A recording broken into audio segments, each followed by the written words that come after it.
नमस्कार दोस्तों, आप सभी का स्वागत है हमारे अपने YouTube चैनल कुशांक ऑनलाइन क्लासेस में। आज के इस वीडियो में हम डिस्कस करने वाले हैं क्लास 10th साइंस में महत्वपूर्ण प्रश्न बताऊंगा जो चैप्टर 1 के हैं। मैं चैप्टर 1 के जितने भी महत्वपूर्ण प्रश्न हैं वो बताऊंगा। उन प्रश्नों को आप तैयार करेंगे तो आपकी जो तैयारी है वह बहुत ही बेहतर हो जाएगी। तो आइए देखते हैं जो चैप्टर 1 के महत्वपूर्ण प्रश्न हैं उन्हें आपको तैयार कर लेना है। और ये जितने भी प्रश्न हैं 5 प्रश्न मैं बताऊँगा, ये बहुत ही इम्पोर्टेंट हैं। तो आइए देखते हैं। जो हमारा पहला क्वेश्चन है वह है Fe2O3 plus 2Al gives out Al2O3 plus Fe। ऊपर दी गई अपक्रिया किस प्रकार की है? ऑप्शन दिया हुआ है। ए नंबर संयोजन अपक्रिया, बी नंबर वियोजन अपक्रिया, सी नंबर द्विविस्थापन अपक्रिया और डी नंबर विस्थापन अपक्रिया।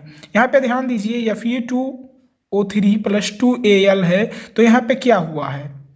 यहाँ पे Fe का विस्थापन हुआ है तो Fe जो है वह अलग हो गया है, तो यह अपक्रिया विस्थापन अपक्रिया कहलाएगी। डी नंबर जो ऑप्शन है वह करेक्ट है। अगला क्वेश्चन 2 नंबर देखते हैं। बहुत ही इंपॉर्टेंट क्वेश्चन है, यह 4 नंबर में पूछा जाता है। ये जो क्वेश्चन है यह 4 नंबर में पूछा जाता है। तो क्वेश्चन कुछ इस प्रकार है कि ऊष्माक्षेपी एवं ऊष्माशोषी अपक्रिया का क्या अर्थ है?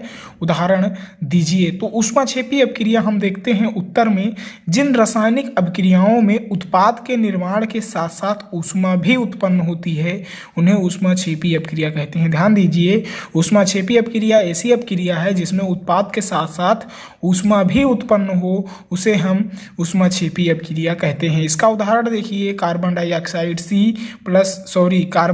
सी plus O2 gives out CO2, carbon dioxide plus ऊष्मा बनाते हैं, तो यह अपक्रिया जो है यह ऊष्माक्षेपी अपक्रिया हो गई। और जो दूसरी अपक्रिया है वह है ऊष्माशोषी अपक्रिया। तो ऊष्माशोषी अपक्रिया की डिफिनेशन कुछ इस प्रकार है, जिन रासायनिक अपक्रिया में ऊर्जा अवशोषित हो उन्हें ऊष्माशोषी अपक्रिया हो। यहाँ पे ध्यान दीजिए, जो ऊष्माक्षेपी है उसमें ऊष्मा का क्षेपण हो अर्थात ऊष्मा प्राप्त हो तो उसे ऊष्माक्षेपी कहते हैं। और ऊष्माशोषी में जिसमें शोषण हो ऊर्जा का या ऊष्मा शोषित हो उसे क्या कहते हैं? ऊष्माशोषी अपक्रिया कहते हैं। तो इसका उदाहरण देखिए, N2 प्लस O2 प्लस ऊष्मा लगती है और गिव्स आउट 2NO। तो इस प्रकार जो यह अपक्रिया है यह ऊष्माशोषी अपक्रिया है। बहुत ही इंपॉर्टेंट क्वेश्चन है, आप इसे तैयार कर लेंगे। अगला क्वेश्चन देखिए, 3 नंबर जो है यह बहुत ही इंपॉर्टेंट है।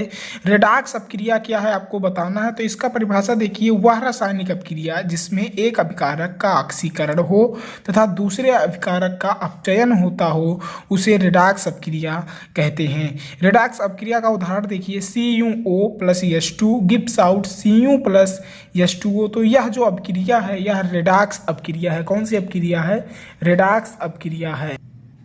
अगला जो क्वेश्चन है वह 4 नंबर है। श्वसन को ऊष्माक्षेपी अपक्रिया क्यों कहते हैं? यह भी बहुत इंपॉर्टेंट है। क्या है क्वेश्चन? श्वसन को ऊष्माक्षेपी अपक्रिया क्यों कहते हैं? तो इसका आंसर देखिए, श्वसन को ऊष्माक्षेपी अपक्रिया कहते हैं क्योंकि इसके अंतर्गत भोजन छोटे छोटे टुकड़ों में टूटता है। क्या होता है?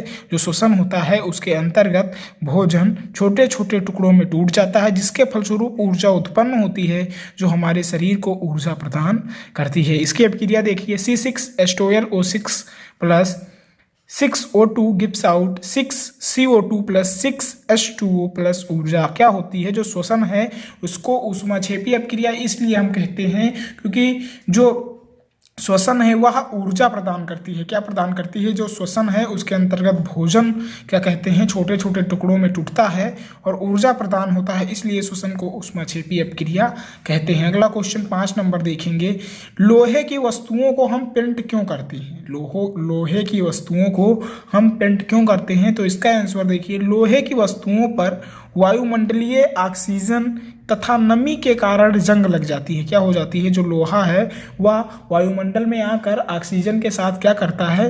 रिएक्शन करता है और जंग लग जाती है उस पर। तो इसलिए हम लोहे की वस्तुओं को पेंट करते हैं। जंग से बचाने के लिए हम लोहे की वस्तुओं को पेंट करते हैं। तो आप इन 5 क्वेश्चन को तैयार कर लीजिए और यही 5 क्वेश्चन जो हैं वह चैप्टर 1 में इम्पोर्टेंट है। अगर आप इन्हें तैयार करते हैं तो आपका जो चैप्टर 1 है वह तैयार हो जाएगा। इसलिए आप इन 5 प्रश्नों को तैयार कर लीजिए और कमेंट में बताइए कि आपको और किस सब्जेक्ट या टॉपिक पे वीडियो चाहिए, हम उस पर वीडियो लाने की कोशिश करेंगे। तो फिर मिलते हैं अगले वीडियो में, तब तक के लिए धन्यवाद।